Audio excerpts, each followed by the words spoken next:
Alright, I have not yet seen all the movies I want to see this year, and there are some big ones that I missed because they never came to my theater. So this is not a complete countdown, so that's why I have the so far in this title, but I feel that it's because it's going to take longer to actually get all the movies I want to see. I feel I need to have some sort of end of the year video, and so I'm going to have a countdown from now on in the middle of the year, in the end of the year, and then next year whenever I actually finish all the movies I want to see. And because there are so many big movies that I have missed and still plan to see, this list is subject to change. And as a disclaimer, this is only my opinion. You can have completely different opinions, that's up to you. And some of these movies I feel are 2015 movies because they had wide releases in the US during 2015. So some of them people will consider 2014 films, but me personally, I consider them 2015 films because of their wide release date. I say wide release always trumps limited release. So yeah, The Revenant and maybe Hateful Eight will probably be considered 2016 films for me. Now I want to give a few honorable mentions to some films that just didn't quite make the cut because honestly my top 15 films are all 5-star movies or movies I have rated 5 stars. So anything less than 5 stars did not make the cut for my top 15. So here are some honorable mentions that were very, very close to having 5 stars.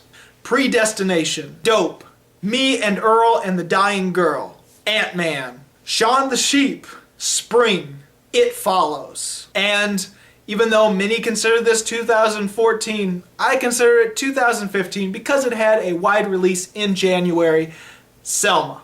So without further ado, let's just get into my top 15 countdown. My number 15 is a film that I just finally got for Christmas. I literally just got it the other day.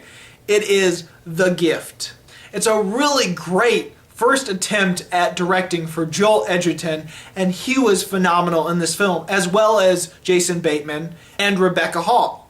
I love that this is a film that draws you in, making you think this is gonna be your typical stalker thriller, but then it turns into a complete drama. I love that all 3 of the characters are haunted by something in the past, some sort of mistake that they've made, some sort of conflict that happened to them in their past. Something is haunting them, and they're all really great. Joel Edgerton was absolutely phenomenal as a person that is really creepy, has something really off about him, but can still be very sympathetic, or at least someone you can sympathize for. My number 14 is the only one on this list that has a rotten score on Rotten Tomatoes. And personally, I really enjoyed it, but then again, I have never seen the original foreign film. My number 14 is Secret in Their Eyes. It was wonderfully acted, especially from Julia Roberts and Chiwetel Ejiofor. Similar to The Gift, it's all about people being haunted by the past, and I love the twists that happen in the end. Sure, it can be confusing if you're not paying attention, but if you're paying attention, it's very easy to follow.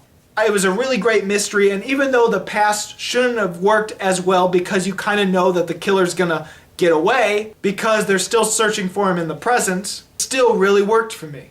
Alright, my number 13 is probably the only pure horror movie on my list, and it just barely stayed out of the top 10. My number 13 is The Hallow. I really enjoyed this film. The only little thing that it was just sort of is the jump scare at the very end, the unnecessary jump scare. But everything else was really good. I liked the characters. I thought the acting was great.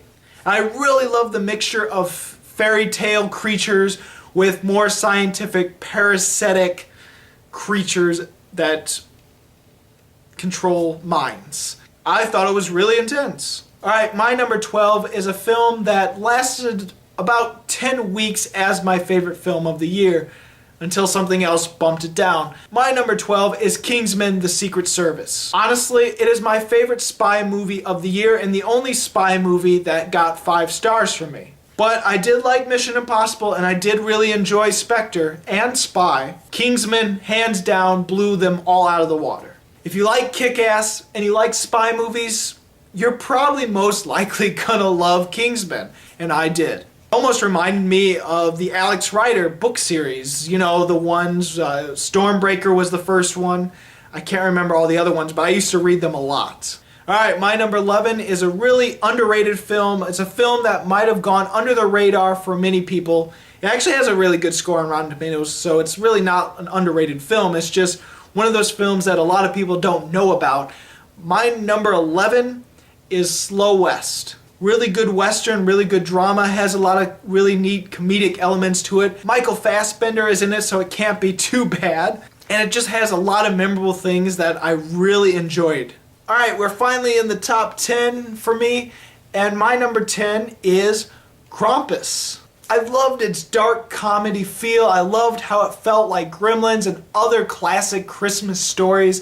It had a lot of Easter eggs and a lot of things that remind me of so many classic stories and movies. And I love its cynical edge, and Krampus and the minions, and the acting and the characters were really great. I ultimately have to love the ending for having the balls to do something where it not only leads you into thinking this is how it's going to turn out, but then throwing the rug out from under you twice, and then having an ending that can be interpreted several different ways. Krampus obviously is going to have mixed feelings from many people, but for me, I really enjoyed it. My number 9 is, like Krampus, another horror movie mixed with another genre that plenty of people thought was just eh.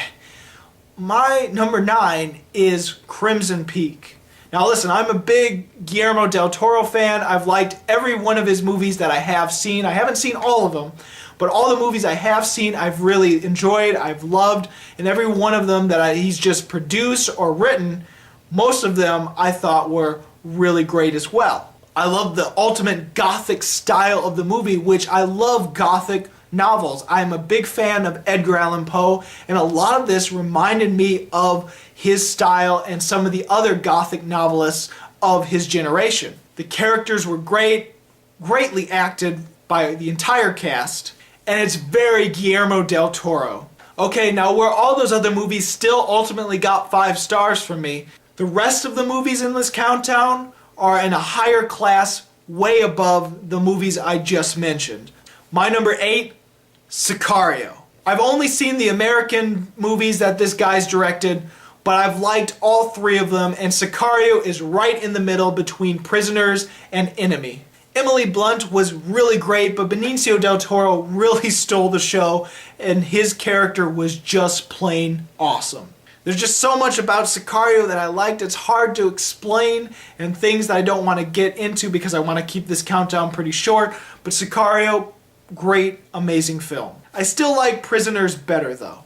Alright, my number 7 might be controversial because, let's face it, some people are probably going to consider this a 2014 film, and I don't blame them, but for me, I think the wide release date was another January film. My number 7, A Most Violent Year. Out of all the movies that are trying to have the gangster and mafia style this year, this one blows it out of the water. It's not even technically a gangster or mobster movie.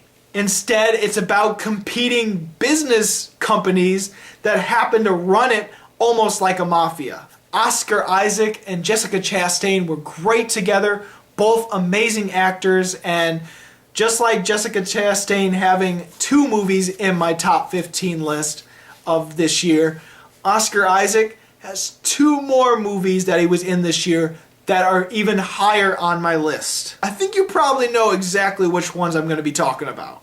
It was intense, it was stylistic, it was great. It's a really amazing, slow-burning thriller. It might be boring for some might just simply not like it, and I can understand, but for me, A Most Violent Year is easily in my top 10. Alright, the one that just got bumped out of my top 5 just after I saw another big blockbuster, my number 6 is Creed. I haven't seen all the Rocky films. I am a fan of Rocky Balboa, And even though I know most of what happens in Rocky, I technically haven't seen it all because I just never got the chance to. But I do know Rocky enough that Creed has a lot of parallels to it. What's another movie that has a lot of parallels to its original? Star Wars: The Force Awakens does.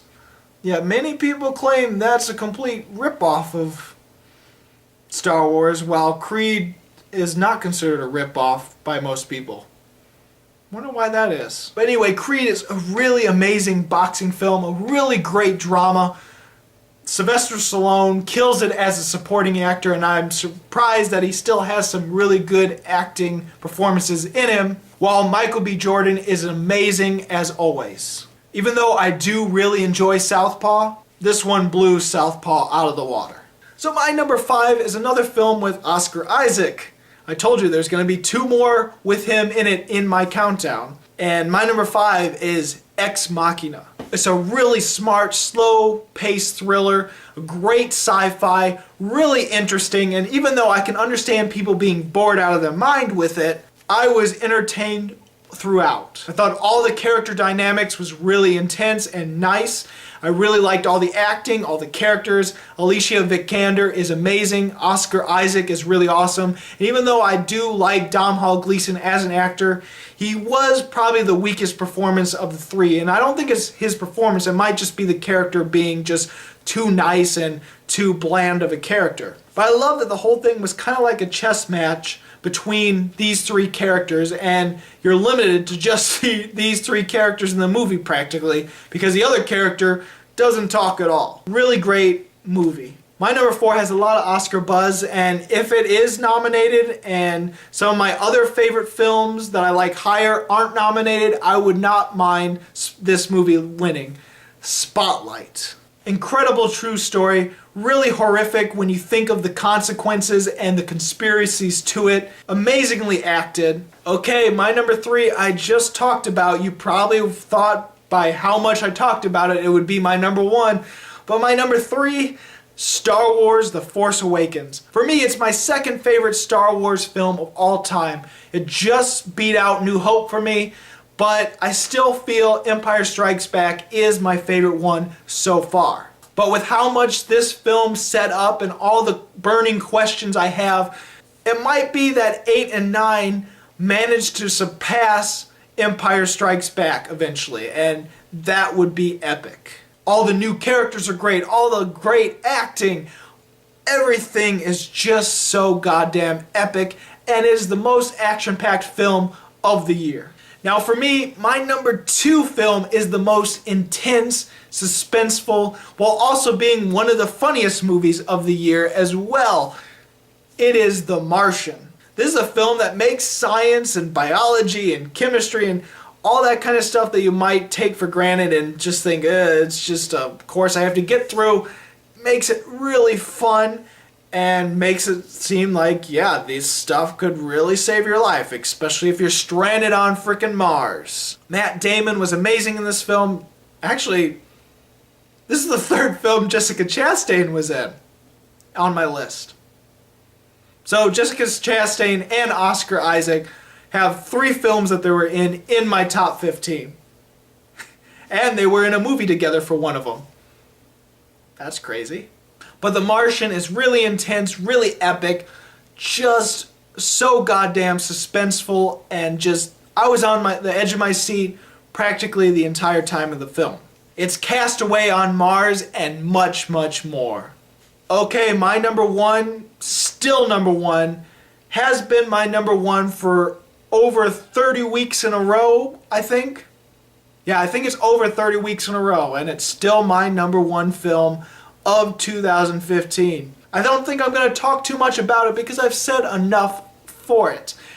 It is Mad Max Fury Road. The film doesn't get as epic as this movie this year. The Martian and Star Wars were really close. They really were neck and neck with Fury Road, but I have to give it to Fury Road because of some of the subtleties it has with its drama, all the branching character arcs. Everything is complex in this movie, and it's so under the surface that many people that hate this film fail to see it. Now that doesn't mean that I can't see why people dislike it. I can see people not liking it. Everyone is entitled to their own opinion. But I think many of the people that don't like it fail to see what's so great about it underneath the surface, because it has a lot more going for it than I would have ever thought. Mad Max Fury Road, great film, great drama, actually nominated for Best Drama in the Golden Globes. Maybe it has a shot for some Oscars? Maybe? Anyway, this was my top 15 movies so far. By the end of the year, I still have more movies to see. More movies can enter this list, and so by the end of it, I will make a countdown of quite a few movies, probably the top 60 or 70 films. I'll split it into 10 different films per video. But yeah, this is so far, and already I'm thinking this is a really great list for a countdown for top 15. And there's some more movies I still have yet to see. And there's still some movies that just didn't make the list that I really, really enjoyed. This is a really great year for movies. We are very spoiled. Anyway, this is Bruce Gifford, and this was Just My Opinion.